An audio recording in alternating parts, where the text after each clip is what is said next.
മൂടൽമഞ്ഞ് മൂലം വിമാനങ്ങൾ വൈകുന്നത് ഒഴിവാക്കാൻ 6 നിർദ്ദേശവുമായി വ്യോമയാന മന്ത്രി ജ്യോതിരാദിത്യ സിന്ധ്യ. മൂടൽമഞ്ഞ് അന്താരാഷ്ട്ര ആഭ്യന്തര വിമാന സർവീസുകളെ ബാധിച്ചതോടെയാണ് നടപടിയുമായി വ്യോമയാന മന്ത്രി രംഗത്തെത്തിയത്. യാത്രക്കാരുടെ ബുദ്ധിമുട്ടുകൾ പരമാവധി കുറയ്ക്കുന്നതിനാണ് പുതിയ മാർഗനിർദ്ദേശങ്ങൾ നൽകിയതെന്ന് അദ്ദേഹം പറഞ്ഞു. മെട്രോ നഗരങ്ങളിലെ എയർപോർട്ടുകളിൽ വാർ റൂമുകൾ സജ്ജമാക്കണമെന്ന് അദ്ദേഹം നിർദ്ദേശിച്ചു.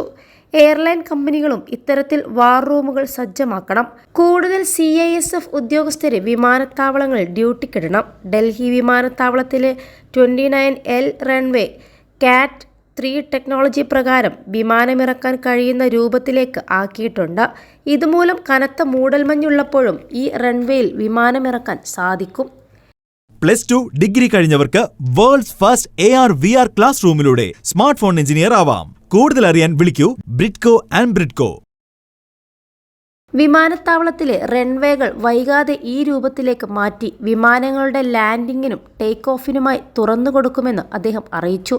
ഞായറാഴ്ച ഡൽഹിയിൽ കാഴ്ചപരിധി കുറഞ്ഞതുമൂലം നിരവധി വിമാനങ്ങളുടെ സർവീസ് താളം തെറ്റിയിരുന്നു. ഞായറാഴ്ച രാവിലെ 5 മണി മുതൽ 9 മണി വരെയുള്ള സമയത്ത് വിമാനങ്ങളുടെ കാഴ്ചപരിധി 0 കുറയുകയായിരുന്നു. ഡൽഹിക്ക് സമാനമായ സാഹചര്യം തന്നെയാണ് ഉത്തരേന്ത്യയിലെ പല നഗരങ്ങളിലുമുള്ളത്. കനത്ത മൂടൽമഞ്ഞിൽ വിമാനങ്ങൾ അനിശ്ചിതമായി വൈകുന്നത് യാത്രക്കാരുടെ പ്രതിഷേധങ്ങൾക്ക് കാരണമായിരുന്നു.